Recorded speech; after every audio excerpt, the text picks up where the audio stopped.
Buenas noches. Tengo que decirles que para mí es un privilegio y un honor el que me hayan invitado a formar parte de este evento y que además me hayan reservado las plenarias, lo cual, en contra de aquellos que se quejan porque dicen ya pillo a la gente cansada, dormida, agotada, a mí, sin embargo, me parece todo lo contrario. Voy a intentar explicarles de lo que voy a hablar en estos 3 días. Voy a estar hablando de ideología de género en los 3 días, pero con enfoques distintos. Hoy dedicaré la plenaria al tema de qué es la ideología de género y cómo esa ideología de género se está implantando en todo el mundo. Es el tema que abordaré hoy. Habrá gente que dirá qué va a hacer la Iglesia sobre eso, tendrá que esperar a la tercera ponencia, porque es algo que no voy a tratar hasta el tercer día.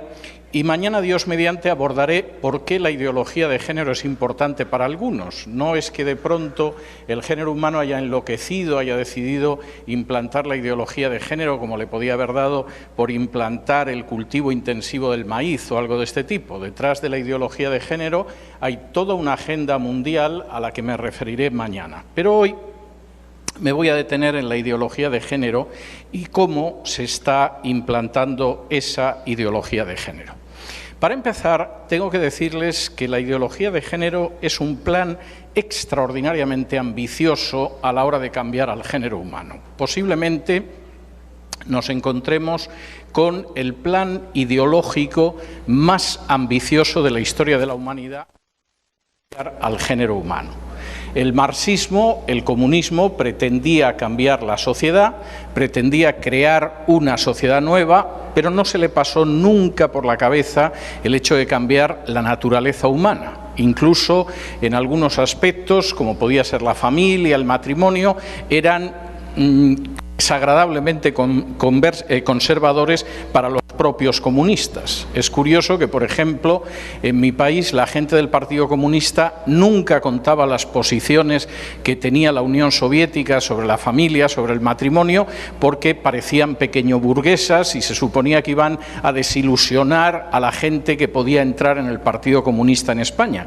Los comunistas en algunos países, como era el caso de la antigua Unión Soviética o de la Europa del Este, eran muy conservadores. No pensaban que realmente la familia fuera algo que tuviera que alterarse. Hombre, era bueno si los padres eran desviacionistas que los niños supieran que los tenían que denunciar a la policía política, pero no llegaban más allá de eso, no pensaban realmente que se pudiera cambiar la naturaleza humana.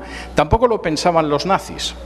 Podían pensar que este mundo estaría mejor sin judíos, que sería interesante que mejoráramos la raza, que determinada raza superior aria no se mezclara con razas inferiores, pero la idea de que se pudiera cambiar la naturaleza humana era algo absolutamente fuera de la posición del nacionalsocialismo germánico. Todo lo contrario, ellos pensaban que en realidad ellos actuaban de acuerdo a la naturaleza, que nos muestra que hay razas inferiores y superiores, pero no se les hubiera ocurrido pensar en cambiar la naturaleza humana, al menos tal y como ellos lo veían. La ideología de género sí lo pretende, y lo pretende además porque forma parte de una agenda a la que me referiré mañana y en la cual resulta que hemos llegado a la conclusión de que realmente ni la sexualidad, ni la familia, ni las relaciones humanas son algo que vienen dictado por la propia naturaleza, sino que en realidad la ideología de género nos dice que procede simplemente de un pacto social.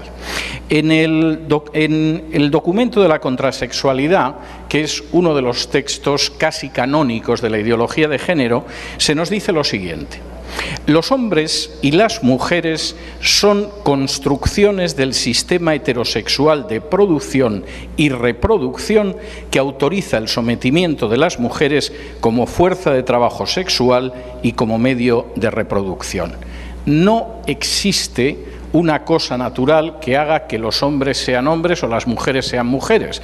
Eso procede de un pacto social que se produjo no sabemos en qué momento de la historia, pero donde los varones debimos de estar especialmente inteligentes porque convencimos a las mujeres para que fueran ellas las que tuvieran hijos. No sabemos qué pasaba antes de ese pacto que debió de fraguarse en la noche de los tiempos, pero lo cierto es que al menos algo más inteligentes que ellas somos. Las convencimos supuestamente hace milenios para que fueran las que parieran. Esto es un disparate, por supuesto, pero es que además la ideología de género plantea que ese contrato social entre hombres y mujeres, donde las mujeres quedaron supuestamente muy mal paradas, lo vamos a cambiar. Concretamente, en el Tratado de la Contrasexualidad se afirma: la contrasexualidad apunta a sustituir ese contrato social que denominamos naturaleza por un contrato contrasexual. En este nuevo contrato, los cuerpos no se reconocen como hombres y mujeres, sino como cuerpos hablantes. Es decir, no existe la naturaleza. Durante milenios hemos pensado que había una naturaleza y que de acuerdo a esa naturaleza hay gente que nace como hombre y como mujer. Incluso se ve desde el momento de nacimiento quién ha nacido niño y quién ha nacido niña. Hemos estado gravemente equivocados. Hay un contrato social que marca quién es hombre y quién es mujer y lo vamos a cambiar. Y lo vamos a cambiar porque a partir de ahora lo que sucede es que no habrá hombres y mujeres, sino cuerpos hablantes. Esta idea, la idea de que finalmente la diferenciación sexual no tiene importancia, lo que importa es la diferenciación de género y eso lo podemos escoger, es algo verdaderamente absurdo. Y es absurdo desde muchos puntos de vista, por más que se insista en que este es el canal para que cada uno libremente elija quién es. Hace unos meses, una señora en España decidió que era la hija del genial pintor español Salvador Dalí. Y, por supuesto, decidió ir a los tribunales y el argumento fundamental era que ella sentía profundamente en lo más hondo de su espíritu que era la hija de Salvador Dalí. Y seguramente lo sentía, no necesariamente era una embustera ni una farsante. El problema es que le hicieron una prueba de ADN y tenía menos relación con Salvador Dalí que yo mismo. Y evidentemente el hecho de que se sintiera la hija de Dalí chocaba finalmente con la biología. Uno puede decir en un momento determinado que se siente mujer, pero la verdad es que si es un hombre, es un hombre.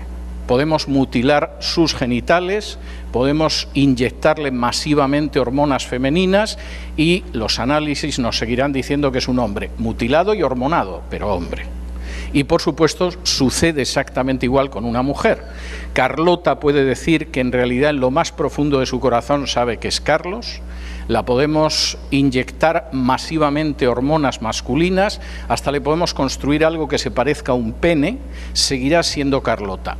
Mutilada, hormonada, con un pene artificial, pero seguirá siendo Carlota. En ese sentido, el análisis del ADN resulta verdaderamente tremendo, no tiene más vuelta de hoja.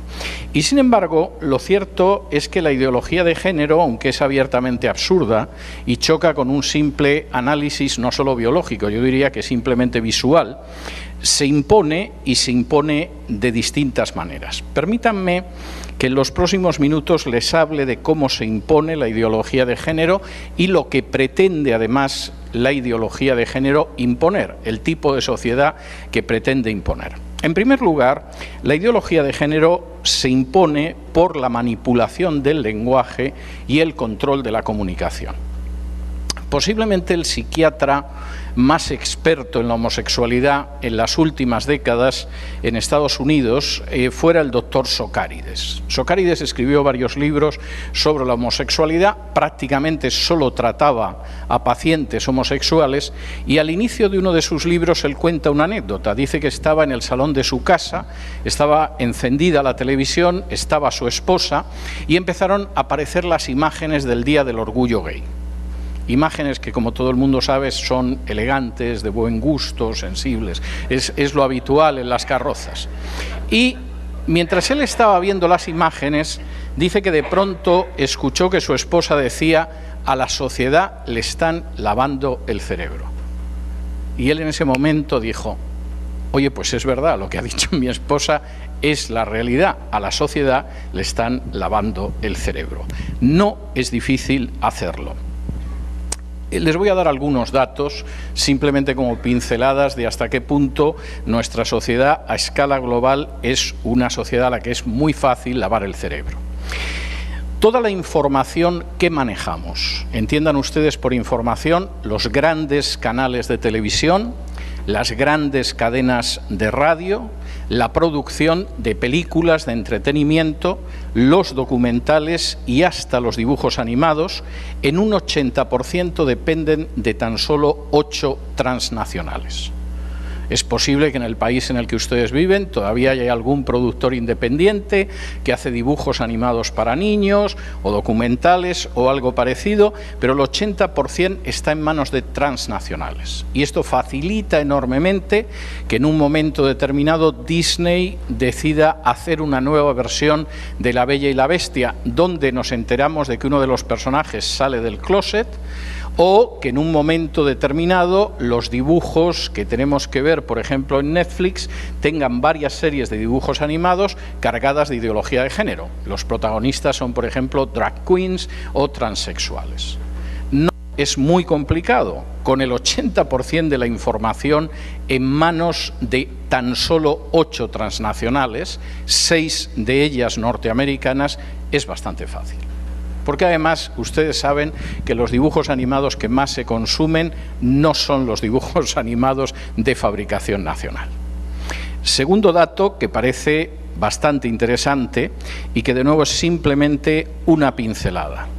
El 90% de la música comercial, excluyan ustedes a la gente que todavía sigue produciendo pues las sinfonías de Beethoven o las óperas de Mozart, en fin, cosas de este tipo, el 90% de la música de consumo está en manos de tan solo 3 transnacionales.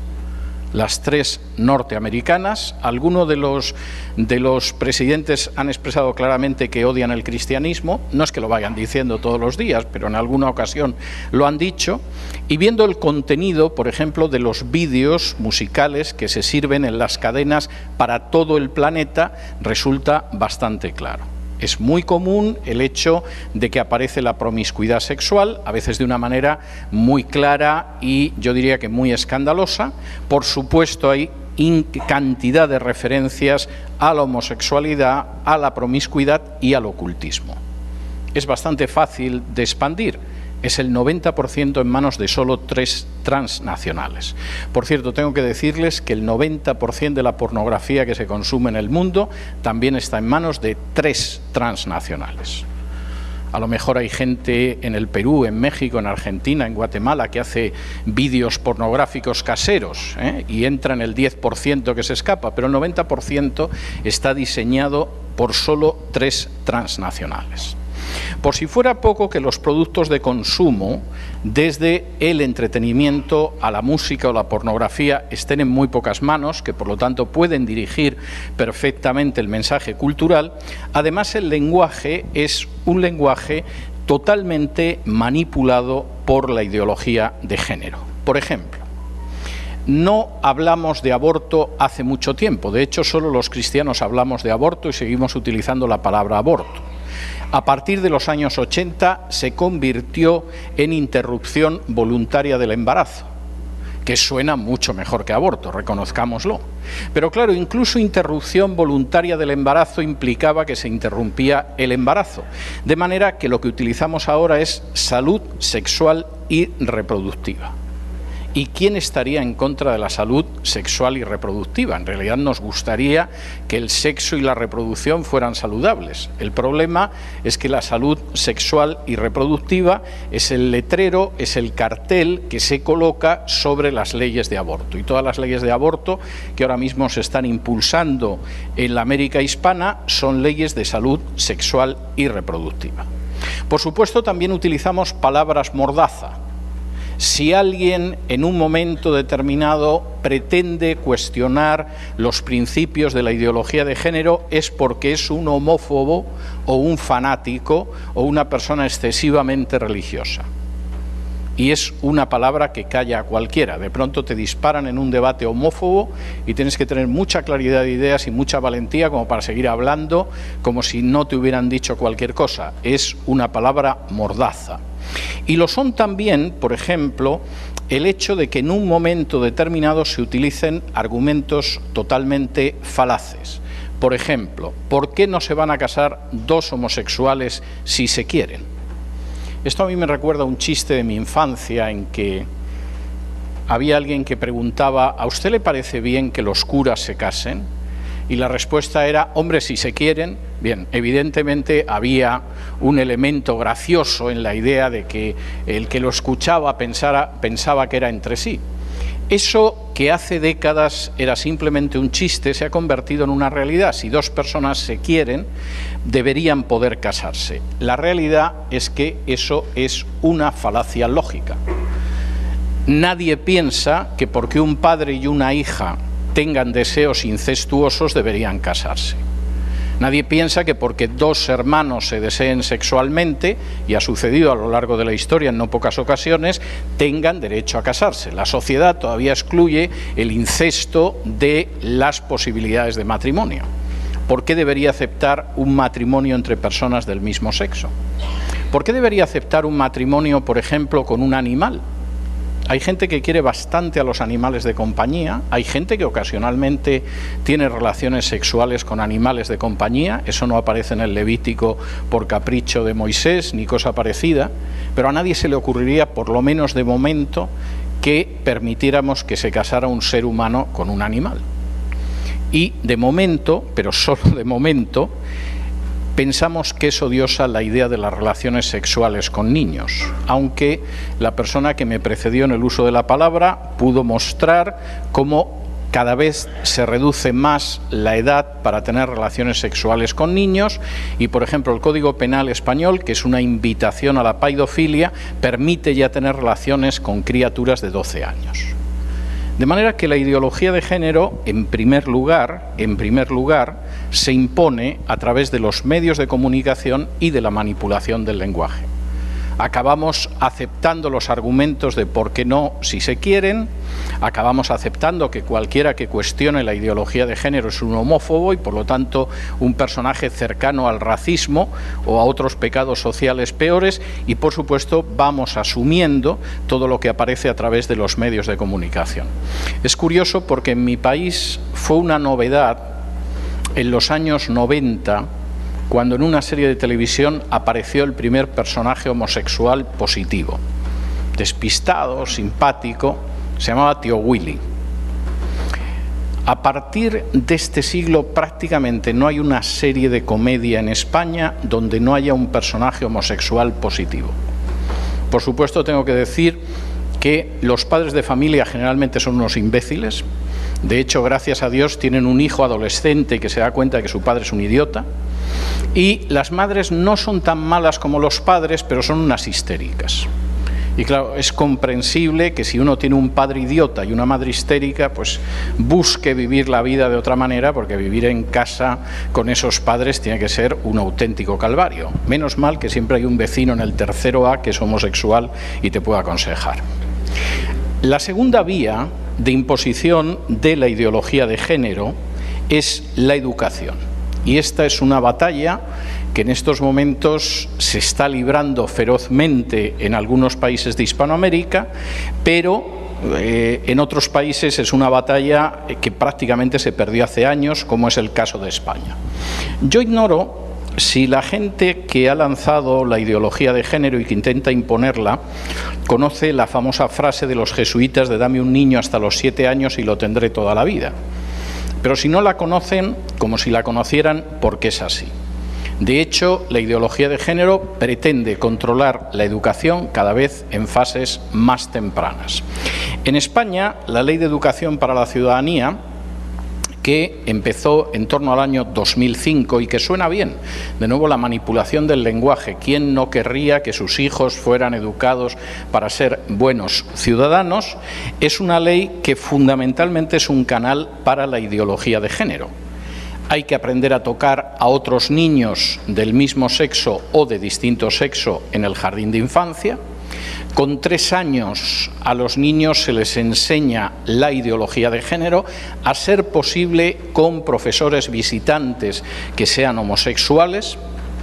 Y en una edad en que el niño ya tiene bastante con intentar descubrir el terrible misterio de cómo se ata y se desata uno los cordones de los zapatos, sin embargo, en las aulas se le enseña lo maravilloso de la vida homosexual. Por supuesto, esta forma de educación es absolutamente disparatada. Es decir, los niños saben, simplemente con salir al patio, que hay niños que son varones y hay niños que son hembras. Y entonces los textos educativos intentan mostrar que hay otras sexualidades en la naturaleza que no son heterosexuales y que muestran hasta qué punto es normal que un niño se convierta en homosexual. Hay 2 ejemplos supuestamente sacados de la naturaleza, que muestran hasta qué punto la homosexualidad es una opción totalmente natural en una criatura de 3 años. El primer ejemplo es el caballito de mar. A mí no me sorprende, porque el caballito de mar se parece tanto a un ser humano que yo a veces voy caminando por la calle y saludo a un ser humano y es un caballito de mar. O sea, comprendo que efectivamente se refieran al caballito de mar. El caballito de mar, además, no es homosexual, para remate. El caballito de mar es un animalito simpático que el macho del caballito de mar, porque es un animal heterosexual, incuba los huevos que pone la hembra del caballito de mar. Es decir, no es un personaje bisexual, no es homosexual ni nada, pero bueno, se supone que el caballito de mar nos demuestra que la homosexualidad es algo absolutamente natural. Y dado el enorme parecido entre el caballito de mar y el ser humano, cualquiera lo entendería. El otro animal que sí es bisexual es el caracol. El caracol es un animal que yo comprendo que se convierta en un animal icónico de la ideología de género, porque evidentemente un animal que se arrastra, babea y tiene cuernos es posiblemente de lo mejor que se puede escoger. Pero sin ironías, ustedes me dirán cuál es el parecido entre un ser humano y un caracol. Pero son los 2 que efectivamente se utilizan. Esto a veces hace que se desarrollen campañas, por ejemplo en España, por supuesto siempre con dinero de los contribuyentes, donde se nos intenta mostrar hasta qué punto esto es algo normal. Por ejemplo, una campaña de hace un par de años, fantástica, que además colocaron en las estaciones de autobús, en la calle, etcétera, etcétera, era una campaña en la que aparecían 4 niños desnudos tomados de la mano. 2 llevaban el pelo largo, 2 llevaban el pelo corto, pero de los que llevaban el pelo corto uno tenía vagina y otro pene, y de los que tenían el pelo largo uno tenía vagina y otro pene, y entonces el texto decía: hay niños con vagina y niños con pene, hay niñas con vagina y niñas con pene. Esto es una absoluta estupidez que sabe cualquiera. Pero la idea era que efectivamente nos podíamos encontrar en esa situación y que, por supuesto, no podemos ser transfóbicos ni cosa que se parezca. En respuesta a la campaña, costeada con dinero público, una ONG española decidió hacer una campaña que era un autobús de color naranja en el que aparecía escrito lo siguiente: los niños tienen pene, las niñas tienen vagina, que no te engañen. Bueno, que hayamos llegado a un punto en el que haya que discutir que los niños tienen pene y las niñas tienen vagina significa que andamos muy mal. Pero peor fue que la alcaldesa de Madrid embargó el autobús, no lo dejó circular por las calles e inició un procedimiento legal contra la gente del autobús, que se vio metida en toda una espiral de causas legales contra ellos porque, por supuesto, eran homófobos. En algunos casos es todavía más ridículo que la idea de las niñas con pene y los niños con vagina. Por ejemplo, la Universidad de Granada, también con dinero público, que hubo una época en que era una universidad seria, decidió hace 2 años lanzar un calendario no sexista. ¿Y qué es un calendario no sexista? Pues un calendario donde los meses son enero, febrero, marzo, abril, mayo, junio, julio, agosto, septiembre, hasta llegar a diciembre. Esto puede resultar cómico, pero la realidad es que efectivamente el sistema educativo empuja en la dirección de ir hacia la ideología de género. El tercer instrumento, después de la manipulación del lenguaje y de los medios de comunicación y del sistema educativo, es la ley. La ley. Y hay que reconocer que la ideología de género ha avanzado en la última década y media de una manera espectacular. Si a mí me hubieran dicho, no solo en mi infancia y en mi adolescencia, en mi juventud e incluso al inicio de la madurez, que los homosexuales iban a querer casarse, hubiera dicho, ¿cómo? Es decir, se supone que los homosexuales llevaban una vida libre en la que se acostaban con cualquiera, no tenían ningún tipo de compromiso, se libraban del yugo del matrimonio y ahora deciden casarse. ¿Pero esto qué es? Esto es tan así que hasta el año 2000 no se aprobó una ley de matrimonio homosexual en Holanda. Y, por supuesto, pasó absolutamente desapercibida. Los holandeses son gente que tiene virtudes notables y rarezas. Por ejemplo, hay barrios en los que se puede fumar tranquilamente marihuana, y entonces tú vas a ese barrio y te pones a fumar marihuana. Y tienen barrios donde, por ejemplo, las prostitutas no están por la calle, sino que están en un escaparate, y en vez de ver unos zapatos ves una prostituta, y entonces entras y compras a la prostituta y punto. Y entonces tienen rarezas de estas, y bueno, si de pronto los holandeses dijeron que los homosexuales se podían casar, no tenía mayor importancia, nadie hizo caso. Y lo mismo pasó cuando los belgas siguieron ese ejemplo en el año 2003. Como Bélgica casi es un estado fallido y no saben el día que se van a dividir en dos, y además es un estado pequeñito y en una parte de Europa sin especial interés, nadie hizo caso a lo que hicieran los belgas siguiendo el ejemplo de sus vecinos holandeses. La situación cambió en el año 2005. Y cambió de una manera legalmente muy importante, porque en el año 2005 el matrimonio homosexual se aprobó a la vez en España y en el estado norteamericano de Massachusetts.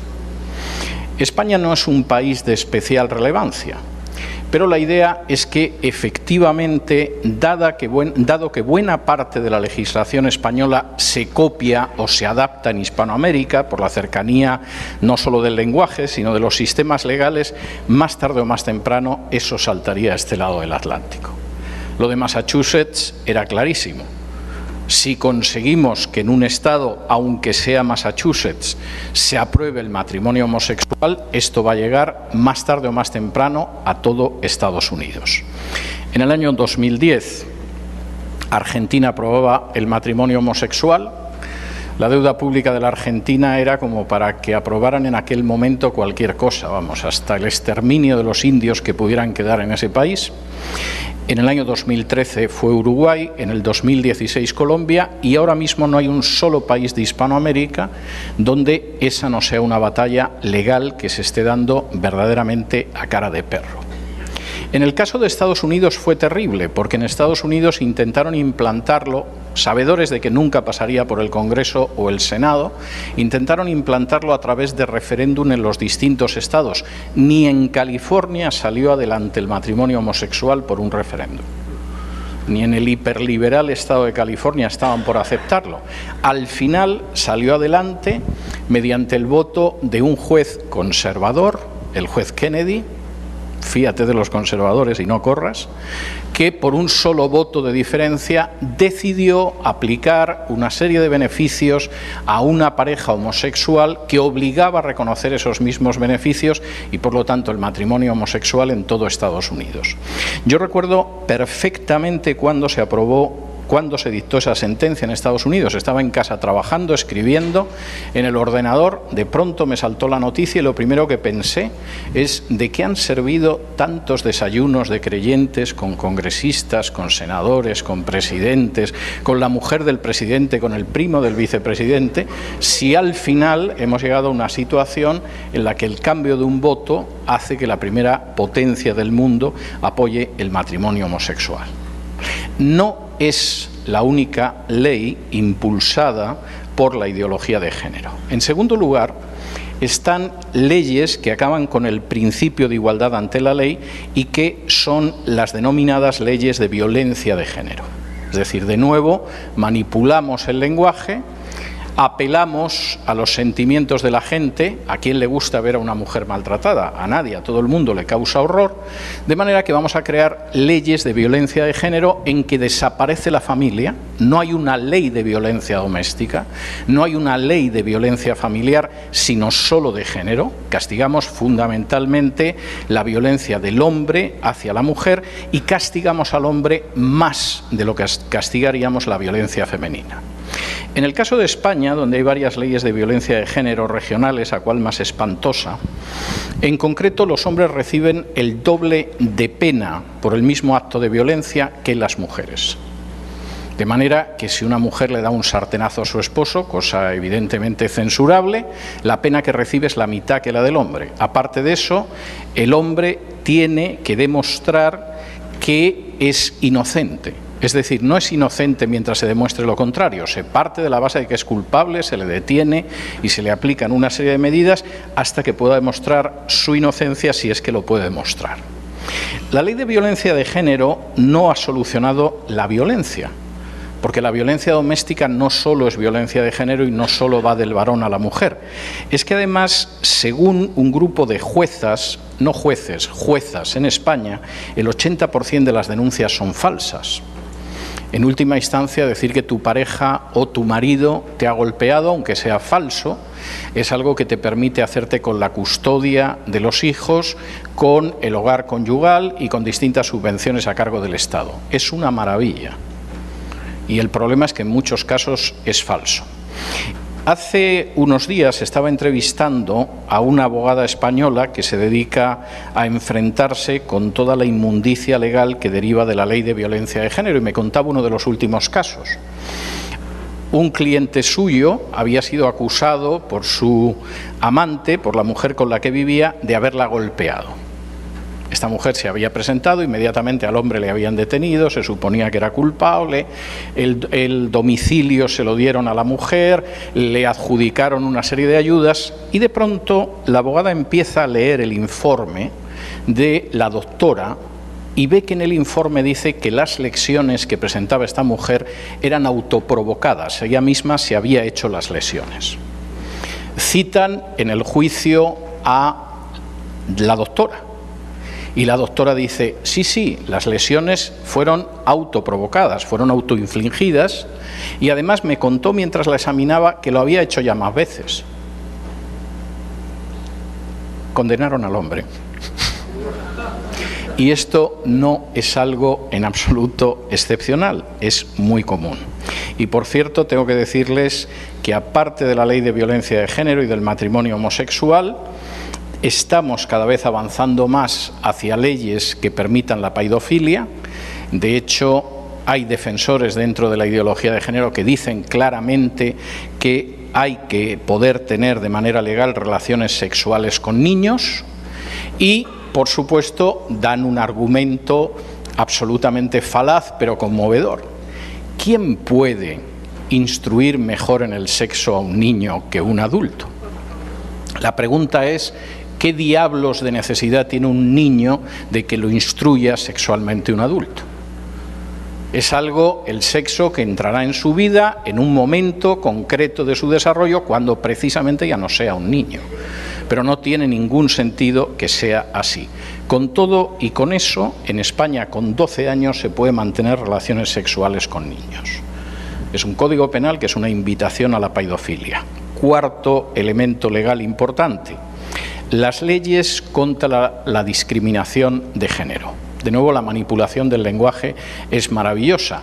¿Quién vería bien que a alguien se le discriminara por razón de género? ¿Quién vería bien que a alguien se le discrimine por ser mujer o cosa parecida? Por ser hombre sí, pero por ser mujer o por ser homosexual.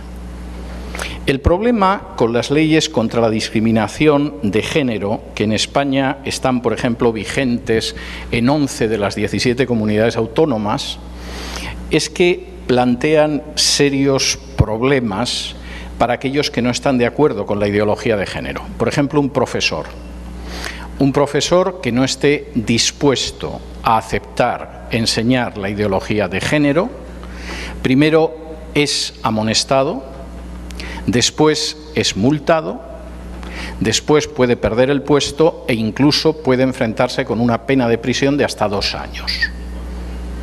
Yo he conocido ya varios casos de directores y de profesores que se quedaron sin trabajo porque no estaban dispuestos a enseñar en las aulas la ideología de género. Esto es bastante claro. Pero la cosa no queda en las aulas. Por ejemplo, imaginemos un pastor inocente que no se ha dado cuenta de por dónde va su rebaño y de pronto un día le aparece el director del coro y le dice que va a traer a su novio para que lo conozca y que a la vuelta de unos meses desearía que los casara. Pues más vale que no vengan con peores intenciones que las de casarse, porque, como se niegue a casarlos, podría estar incurso en una discriminación por razón de género. ¿Y qué sucede si, por ejemplo, la secretaria de pronto descubrimos que tiene una novia y que también quiere casarse en la iglesia, supongo que las dos vestidas de blanco? Pues a ver si hay suerte y se va a otra iglesia, porque verdaderamente en la iglesia en la que está podría apelar a que se la está discriminando por razón de género y no se la quiere casar. De hecho, tengo que decir que en España, cuando aparecieron las primeras leyes de ideología de género y nadie se enteraba de lo que había, y muchos además no querían enterarse, en los últimos tiempos están muy preocupados ante las leyes contra discriminación de género porque pueden implicar situaciones como estas. Y efectivamente quisiera decir que además en muchos casos son situaciones provocadas. No es una ovejita descarriada de la Iglesia que de pronto se ha enamorado de una persona del mismo sexo y va a ver al pastor. Que en fin, espiritualmente parece que no tiene mucho conocimiento de las Escrituras, pero no. Los casos que se buscan precisamente para impulsar estas situaciones son casos estudiados. Permítanme contarles 2 iguales, uno de ellos en Reino Unido y el otro en Estados Unidos. Una pareja homosexual decide casarse y por lo tanto encargar un pastel de bodas, como casi todas las parejas que se casan. Y van a buscar a un pastelero que sea evangélico. Podían ir a buscar a un pastelero gay también, igual que hay peluqueros gays, supongo que habrá pasteleros gays. Pero hay que buscar a uno que sea evangélico porque se va a negar a hacerlo. Y eso nos permite llevarlo a los tribunales. Y eso nos permite tener una jurisprudencia, un precedente judicial de que tienen que hacer lo que queramos, aunque vaya en contra de su conciencia. El primer caso se falló en Estados Unidos. Lo perdieron en primera instancia. Lo perdieron en segunda instancia en el Tribunal Supremo del mismo Estado, lo ganaron en el Tribunal Supremo de los Estados Unidos. Pero si hubieran perdido ese caso en el Tribunal Supremo de Estados Unidos, no sé qué hubiera sido de los evangélicos que vivimos en Estados Unidos. Y la defensa fue muy inteligente porque planteó, miren, no tenemos ningún problema, que hagan lo que quieran, si son adultos, etcétera, pero comprenda usted que un pastelero bautista no va a hacer una tarta de boda para 2 homosexuales que se van a casar, de la misma manera que un carpintero negro jamás haría una cruz para que la quemaran en una ceremonia del Ku Klux Klan. Y no es que sea contrario a que los del Ku Klux Klan quemen cruces, se pueden poner una sábana en la cabeza y hacer lo que quieran, pero usted comprenderá que el carpintero negro, en fin, la idea de hacer una cruz para que la queme la gente del Ku Klux Klan es insoportable. Y tenemos que respetar la libertad de conciencia. Y por una vez, en el Tribunal Supremo de los Estados Unidos, la libertad de conciencia de los evangélicos nos quedó a salvo. No sé lo que durará, pero nos quedó a salvo. El caso fue exactamente igual en Gran Bretaña. De nuevo, el pastelero perdió en primera instancia, en segunda instancia, pero al final el Tribunal Supremo del Reino Unido de la Gran Bretaña consideró que la libertad de conciencia en esos casos permitía negarse, abstenerse a realizar ciertas cosas. Si alguno de ustedes tiene una pastelería, no quiero inquietarlo esta noche, pero hágase a la idea de que en algún momento le puede suceder algo de este tipo, o un restaurante o una casa de comidas, porque la estrategia, como hablaré de ello mañana, es una estrategia global. Cuarta vía. La cuarta vía es el control del cristianismo. El cristianismo, y a ello me referiré bastante más extensamente mañana, presenta la única cosmovisión que se enfrenta con la ideología de género. Alguno podría decir que también el Islam, pero bueno, el Islam es otra historia, está fuera de nuestro modelo cultural, no va a pesar en las decisiones que se tomen en Occidente en este sentido. Puede que consigan implantar la ley Sharia en algún sitio, pero no de momento que haya leyes en contra de los homosexuales o de la ideología de género, y por lo tanto el cristianismo tiene que ser derrotado, a ser posible tiene que ser aplastado. Voy a hablar de esto mañana más, pero permítanme que les diga 3 terrenos en los que eso ya está sucediendo ahora, a escala prácticamente mundial, con alguna excepción, pero todavía. El primero es la publicación de Biblias inclusivas o Biblias gays. Es decir, son unas Biblias maravillosas, en muchos casos tienen una cruz con los colores del arco iris, que es un símbolo que los cristianos hemos dejado que nos quitaran, y efectivamente en estas Biblias inclusivas, que pueden incluso utilizar alguna traducción común, se produce un fenómeno como en el de las Biblias católicas. Uno va en una Biblia católica, por ejemplo, a Mateo 13, 54-55, donde habla de los hermanos y de las hermanas de Jesús, y abajo hay una nota diciendo que los hermanos y las hermanas de Jesús lo que no son es hermanos y hermanas de Jesús. Las Biblias inclusivas son exactamente igual. Uno llega a los textos donde se habla de la homosexualidad como una abominación, de que efectivamente no entrarán en el reino de los cielos los hombres que se acuestan con hombres, etcétera, y abajo aparece una nota para que te quede claro que los hombres que se acuestan con hombres no son hombres que se acuestan con hombres. Que no es fácil, pero lo de los hermanos y las hermanas de Jesús tampoco era tan fácil. Todo depende de la voluntad que tengas de tergiversar el texto. Estas Biblias, si van ustedes a Amazon, por ejemplo, van a encontrar que casi ya hay media docena de versiones. Ya ha salido alguna en español. Pero, por supuesto, las primeras han sido en inglés. El segundo elemento, que es enormemente importante, es la creación de una teología cristiana que supuestamente es gay, y que además tiene un nombre específico que es la Queer Theology. Queer es una palabra bastante fuerte en inglés, que no voy a traducir al español, pero han decidido tomarla como un estandarte para que se vea lo que es esa teología. Los ejemplos de la teología queer son tremendos. Hay diccionarios, comentarios de la Biblia en clave queer, donde aprendemos cosas tremendas, pero hay incluso autores que saltaron al mundo de la popularidad teológica haciendo esta teología. Por ejemplo, Hugh William Montefiore escribió un libro donde todos nos enteramos de que en realidad la figura de Jesús es imposible de entender hasta que comprendes que era homosexual. Y entonces, en el momento en el que comprendes que Jesús era homosexual, como si fuera un rayo de luz, entiendes todo, los milagros, las parábolas, su trayectoria, la cruz, etcétera, etcétera. Otro libro, todavía más audaz que este, de Marcella Althaus Reed, que es era una de las papisas de la teología queer, de la teología homosexual, es un libro que se titula precisamente The Queer God, el Dios queer, donde va contando todas las bellas historias de amor homosexual que hay en la Biblia. No hace falta decir que por muchas vueltas que uno le dé al texto de la Biblia, esas historias no aparecen por ningún lado, pero la señora Althaus Reed se ocupó de ello. Y, por supuesto, hemos tenido ejemplos hispanos. Por ejemplo, un maravilloso diccionario bíblico que publicó CLIE, donde yo me enteré que Mardoqueo era homosexual. Mira que habré leído el libro de Esther veces y se me había escapado tan significativa circunstancia.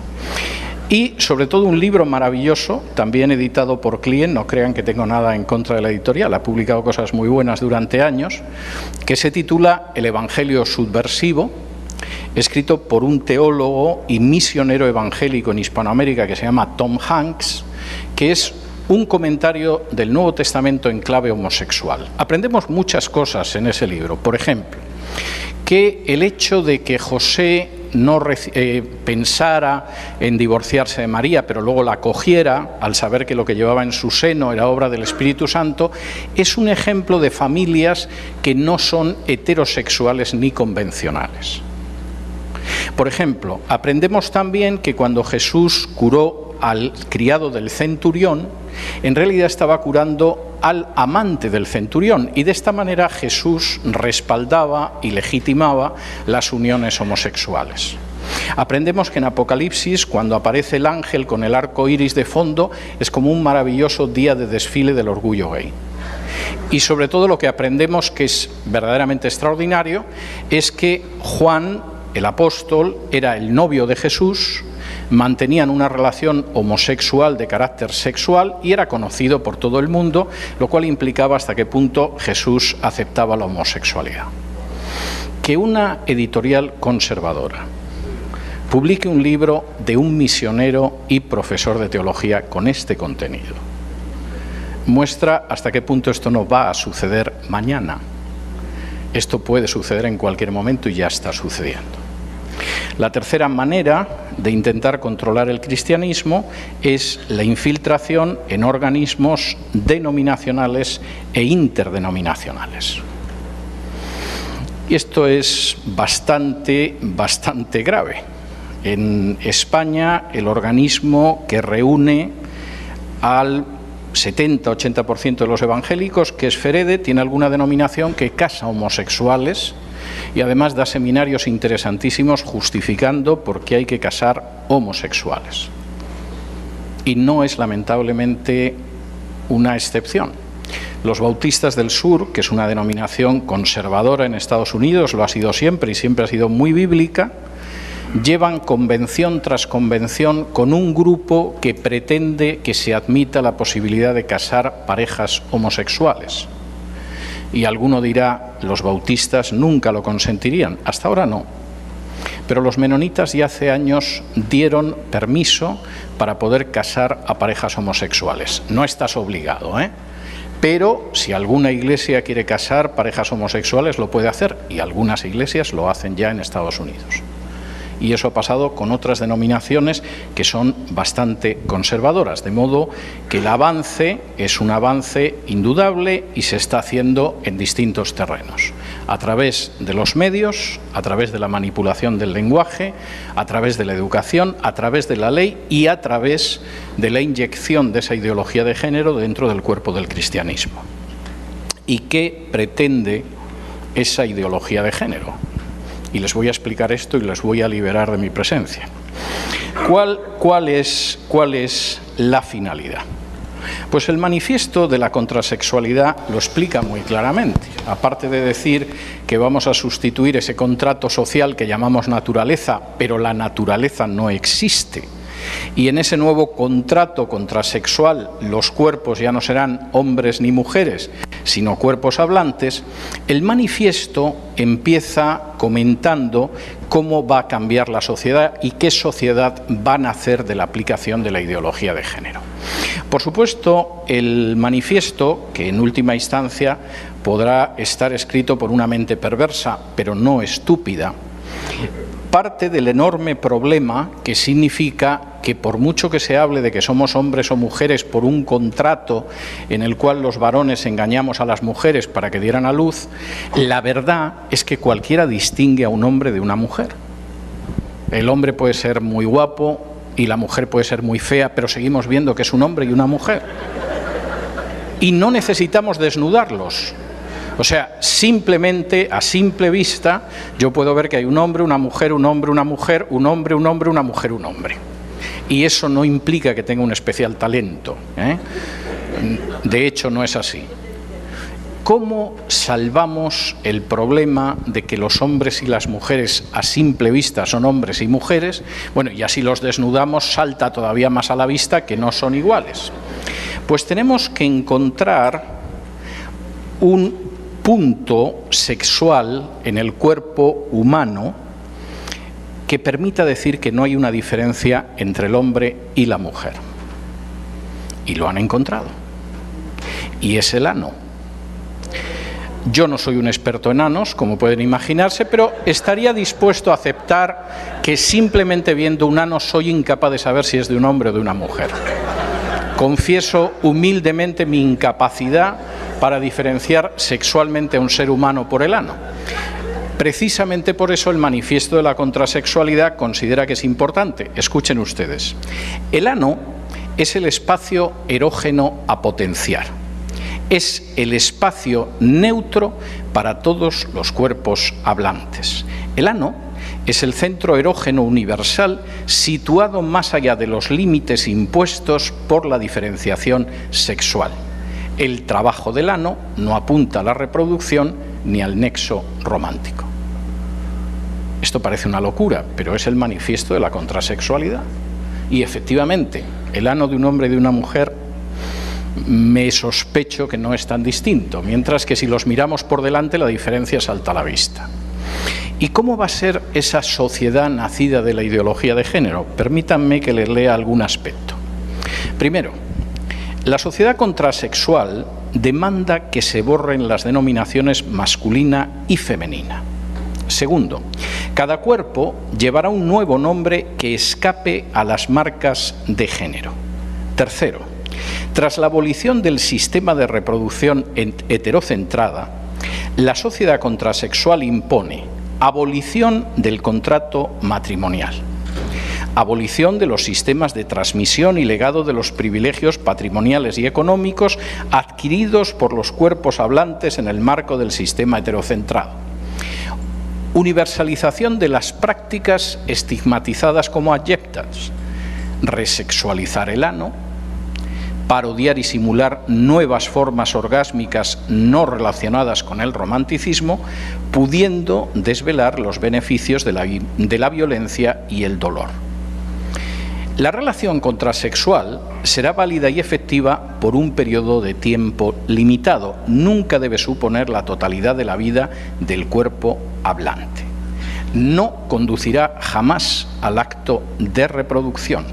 Los métodos de contracepción y de interrupción del embarazo serán distribuidos por todas partes, siendo obligatorios para todo cuerpo hablante. La contrasexualidad denuncia, persigue y castiga las políticas psiquiátricas, médicas y jurídicas que impidan los cambios de sexo. La sociedad contrasexual decreta que las actividades contrasexuales serán un trabajo social. La sociedad contrasexual demanda la abolición de la familia nuclear. Hay que abolir y acabar con la familia. Se establecerán e implantarán relaciones corporales individuales y prácticas en grupo. De modo que esto no es solamente un disparate filosófico que de pronto se le ha ocurrido a gente que son homosexuales y han decidido que son el centro del mundo. Posiblemente hay gente también así. Es todo un plan de cambio social que pasa por acabar con la relación armoniosa y natural entre el hombre y la mujer, que pasa por acabar con la relación entre padres e hijos y que pasa por abolir la familia. La familia es una institución que tiene que desaparecer. Y al mismo tiempo pasa también por limitar enormemente la capacidad de reproducción de las parejas. Lo ideal es que no lleguen a reproducirse nunca, lo ideal es que no tengan algo parecido a esa enfermedad que se llama romanticismo. Por cierto, la vicepresidenta del Gobierno español hace unos meses comentó que el romanticismo era algo de lo que había que curar a las jóvenes parejas. No sea que las parejas se enamoren, se quieran, se casen, tengan hijos. ¡Qué horror! De modo que el romanticismo es algo que tiene también que desaparecer. La pregunta que tienen ustedes que hacerse al final de esta exposición es si es esa la sociedad que quieren para sus hijos, o para sus hijos y para sus nietos. Si efectivamente quieren una sociedad donde desaparezca cualquier tipo de vínculo natural que marca al ser humano, si quieren una sociedad en la que efectivamente, finalmente, la familia va a ser una institución que se abolirá igual que en su día se abolió, por ejemplo, la esclavitud, y si, por supuesto, van a permitir que eso sea así mediante la conquista de los medios de comunicación, del lenguaje y de la expresión social, de la educación y de la legislación. Voy a hablar el tercer día sobre cómo nos vamos a enfrentar con eso, y mañana voy a intentar explicarles por qué la ideología de género se está impulsando, pero quizá alguno de ustedes haya reparado en la camiseta que yo llevo puesta, no especialmente discreta ni elegante, pero que tiene una razón de ser.